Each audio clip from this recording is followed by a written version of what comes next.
When the body falls silent, when the last breath dissolves into the unseen, something within us stirs, not an end, but an unveiling. The moment the eyes close to the world of matter, they open to the vast ocean of spirit. What we have, called death, is only the loosening of a garment, the gentle unraveling of a form too small for the immensity of the soul. Allan Kardec wrote that the instant of transition is not one of punishment, but of awakening. For most, the awakening is slow, like the light of dawn filtering through mist. The spirit, still confused, senses the nearness of familiar presences. It wonders if it dreams, if the pain has ceased, if the world it knew was only a shadow. But soon it understands. It has crossed the threshold, and yet it still is. The first sensation, say the spirits, is one of weightlessness, not only of body, but of memory. The soul begins to remember its true nature. What it thought it owned, it realizes it borrowed. What it thought it lost, it now perceives, was never truly gone. The veil of illusion thins, and through it, the luminous order of the invisible world begins to appear. Some souls awaken surrounded by gentle light, the emanations of loved ones who came before, luminous guides who speak not with words, but with waves of thought. They approach without sound, radiating a love that pierces through every fear. These are the spirits of affection, waiting in silence at the border of eternity, their task to receive the traveler, to ease the astonishment of new sight. Others awaken to solitude, not as punishment, but reflection. Their inner vibration, dense with attachment, holds them close to the earth. They wander near the places they once lived, unseen by human eyes, touching memories like fading embers. They hear the prayers of the living as distant harmonies. In time, these harmonies will draw them upward, guiding them toward understanding. For no soul is lost, none. In the universe revealed to Kardec, every being moves toward light, through countless experiences, lessons, and awakenings.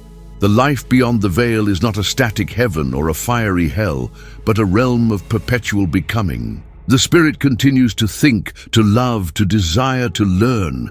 It attracts to itself the world it deserves, a landscape woven from its own moral vibration. Imagine awakening to a field of thought, where form responds to intention, where homes, colors, and skies shift with the rhythm of your inner harmony. Those who cultivated peace will find themselves in luminous colonies of work and study, where knowledge flows like music. Those who sow discord awaken in murkier regions, where they must first confront the weight of their own creations. But even there, help is constant, unseen hands extending from higher planes, whispering, "Rise." You are not condemned, you are only learning. And in that realization, that divine justice is not vengeance but education, the soul begins its true journey. The awakening after death is not an ending. It is the beginning of lucidity, the recognition that consciousness cannot die. Kardec reminds us that we prepare our own transition not through rituals of fear, but through the quiet discipline of love, forgiveness, and knowledge. What awaits us is shaped by what we cultivate now. Every thought, every act, every heartbeat of compassion shaping the landscape where we will next awaken. For death, in the language of spirit, is not darkness. It is dawn. After the first awakening, when the soul recognizes that it still is, the journey continues through subtle planes of vibration. Kardec described these regions not as distant heavens or hidden underworlds, but as gradations of consciousness, layers of light and shadow shaped by the spirit's own interior. The invisible world is not elsewhere. It interpenetrates the physical, like fragrance in the air, unseen yet profoundly present. In the earliest moments after death, the newly freed soul often clings to what it has known. The familiar still holds it fast. The rooms, the faces, the unspoken words. Some linger near the living, moved by love or by unfinished desire. They feel the emotions of those they left behind as waves passing through them, grief, devotion, longing. Each feeling vibrates within them, teaching them that love, when pure, uplifts, but attachment, when possessive, binds. Gradually, a call is heard, not in sound but in consciousness, a gentle impulse to move forward. This is the attraction of affinity, the universal law that draws every soul to the region that matches its moral tone. Kardec called it the gravitation of the soul. No divine hand condemns or rewards. The spirit simply gravitates toward the harmony it has created within itself. Those who cultivated faith and charity, even imperfectly, feel themselves rising. They pass through bands of subtle light, landscapes woven from thoughts of hope and gratitude. There they are met by mentors, radiant beings who once walked the earth. These guides appear in forms recognizable to the newly awakened, projecting calm and tenderness. Their mission is not to judge, but to teach the art of seeing, to help the soul understand the new laws of perception. They show the spirit that thought is now substance, that every emotion generates light or shadow. A serene mind becomes a beacon, a restless conscience creates mist. The mentor explains, "You carry your world within you. To ascend, you must learn to harmonize with the divine law." And in that moment, the soul begins to perceive its life on earth as a classroom, a sacred apprenticeship, where every trial, every sorrow was a lesson designed for growth. But not all ascend so swiftly. Some, bound by pride, anger, or disbelief, find themselves in zones of twilight, the lower regions of the astral field. These are not places of eternal torment, but of confusion and reflection. The air there feels dense, the light dimmed by the residue of human passion. Spirits wander, unable to understand why they cannot see the luminous ones above. Yet even in those dim plains, emissaries of mercy walk silently, sowing seeds of hope. One by one, these wanderers begin to awaken again, for awakening happens in stages. They remember prayers once spoken, promises once made, and the warmth of kindness once received. These memories ignite small flames within, guiding them upward. In the spiritist vision, every pain is temporary, every darkness destined to dissolve under the light of understanding. The mentors, beings of immense patience, explain that progress is inevitable. The divine plan admits no stagnation. Each soul will rise when it is ready, when love outweighs pride, when compassion dissolves fear. They teach that suffering in these lower zones is not a curse, but the friction of transformation, the soul polishing itself against the truth. And as this understanding deepens, something extraordinary occurs. The spirit perceives in the distance the luminous spheres, regions of serene labor and radiant harmony, where the vibrations of charity form cities of light. These are the colonies of service, described by many mediums as sanctuaries of learning and healing. There, souls study, work, and prepare for future incarnations. The journey beyond death is, therefore, a vast educational pilgrimage. Each step, each trial, each encounter with darkness or light serves one purpose: to awaken the soul to its divine origin. Beyond the veil, knowledge replaces dogma. The soul learns that paradise is not given, it is built. And every act of love on earth is a stone in that invisible temple we are already constructing within ourselves. As the soul follows the thread of light, drawn by the gentle pull of its own awakening conscience, the mists begin to thin. The shadows that once veiled the horizon dissolve into a vast expanse of luminous color, hues that no human eye could name, because they are not of matter, but of vibration. This is the frontier of the higher spheres, the regions where thought itself radiates as form and love becomes architecture. Kardec described these spheres as organized communities of spirit, realms of order and learning that mirror, in purity, what humanity imperfectly imitates on earth. Here, the soul no longer drifts aimlessly. It is received, instructed, and renewed. Each of these colonies has a distinct vibration, a moral climate that harmonizes all who enter. They are not heavens in the old sense, not thrones and choirs and crowns, but living sanctuaries of work, compassion, and evolution. Imagine arriving in such a place.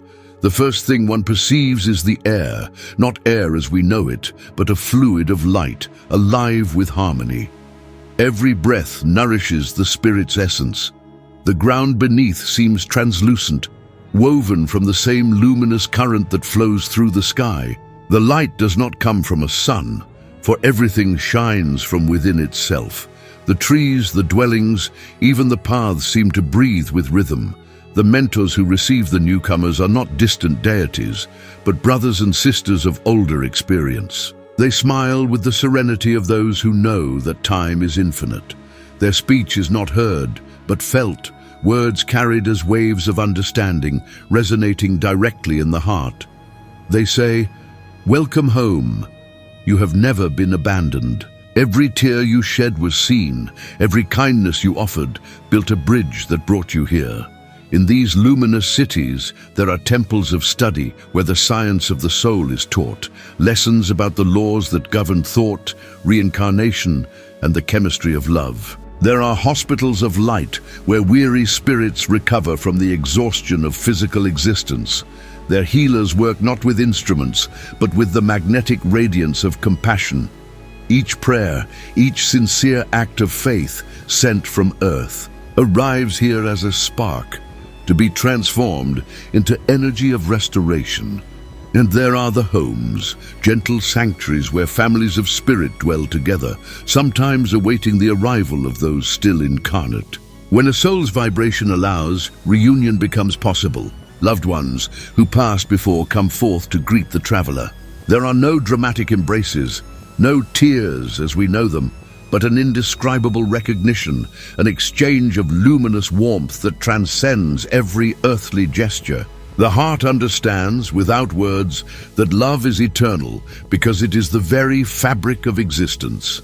Kardec taught that these meetings are permitted by divine justice, not as indulgence, but as encouragement, proofs of continuity granted to the deserving heart. They remind the spirit that affection is never lost, only transformed. Those who once wept together on earth now labor side by side in higher service, preparing the world below for its spiritual dawn.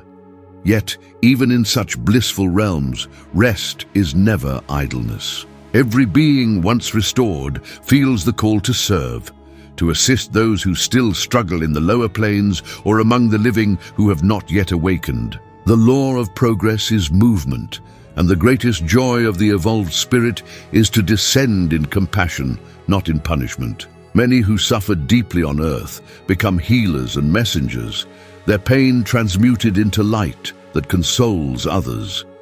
There is no stagnation here.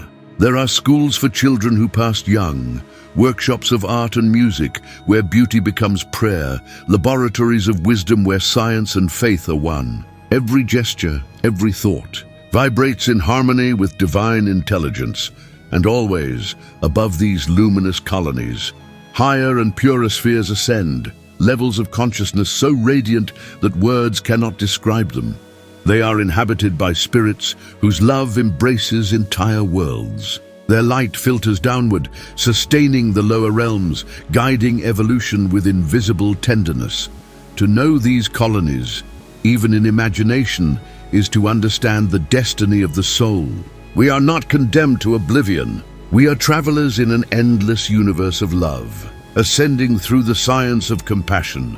The soul's journey does not end here. It continues, called back to earth by the great law of reincarnation, to perfect itself, to serve, to transform matter with the vibration of spirit. But in these intervals of light, between lives, we remember what we truly are, fragments of the divine mind, learning slowly to shine without fear. In the luminous cities where the soul rests and learns, there comes a moment, gentle yet absolute, when the spirit feels a familiar pull. It is not pain nor loss, but a deep yearning, a call that rises from the very fabric of the universe, the call to return. For evolution is not stillness. The law of progress, which governs both galaxies and hearts, demands that knowledge become service and love become action. Kardec wrote that no soul remains forever in the same state. Once healed, instructed, and strengthened, it longs to apply its understanding in the crucible of matter once more. The spirit, now luminous with remembrance, approaches the higher mentors, beings who preside over the sacred science of reincarnation. Together, they review the book of its past, not with judgment, but with lucidity, before the spirit unfolds a vast panorama, scenes of former lives, gestures of kindness and of error, moments where choice became destiny. Every image vibrates with moral resonance. The mentors speak without words, their thoughts merging with the soul's. You have learned that love is the only true possession. Now you must learn to live it again among those who need it most. In that instant, the spirit understands the deep harmony of divine justice. There is no punishment, only balance. Every experience that awaits is an opportunity to repair, to expand, to refine the vibration of the soul. If in one life it misused power, it may return in humility. If it wounded others, it will be placed among those it once harmed, not as penance, but as redemption through empathy. This is the sacred architecture of reincarnation, a system of perfect equilibrium where free will and divine law intertwine. The spirit chooses under guidance the conditions that will best serve its progress, the family it will join, the body it will inhabit, the trials it will face. From the human point of view, these choices appear as chance or fate. But to the spirit, they are carefully woven lessons in the great curriculum of eternity. When all is prepared, the mentors accompany the soul to the threshold between worlds. The vibration of matter begins to draw it downward, like a current, descending through layers of density. As it nears the sphere of Earth, it feels the heaviness of incarnation return, the contraction of awareness, the dimming of its radiant memory. Yet before the veil closes, one promise is given, that the spirit will never be alone. Invisible protectors, spiritual companions bound by love, remain near through every stage of life. Their influence is quiet but constant. The sudden peace in moments of despair, the whisper of conscience before a harmful choice, the intuition that nudges toward light. Though incarnate eyes may not see them, they walk beside us, emissaries of mercy, ensuring that each of us fulfills the plan we once accepted in that luminous world. The descent concludes in silence. The soul enters the fragile body of a newborn, its consciousness veiled, its past forgotten. But deep within, beneath the layers of flesh and fear, the essence remembers. Every impulse toward beauty, every yearning for truth, every act of compassion is the echo of that memory, the echo of what we are. And so, the eternal cycle continues, from earth to spirit, from spirit to earth, until matter and mind become one in love. Kardec called this the great pilgrimage of the soul, a divine process by which the human being transforms instinct into reason, reason into wisdom, and wisdom into pure love. Death, then, is only a doorway, one of many, leading us home to ourselves. Beyond the veil, we discover not gods to fear, but brothers to guide us. We find not judgment but understanding, and we learn that heaven is not a place, but a state of consciousness, the vibration of peace born from harmony with the divine law. Each act of goodness, each effort toward truth builds that heaven within us. Each life, each return, is a chapter in the infinite book of our becoming. And one day, when all lessons have been learned, when every shadow has been transmuted into light, the soul will awaken no longer in worlds of form, but in the pure radiance of divine unity. You are immortal. You are love. You are learning to return to the source,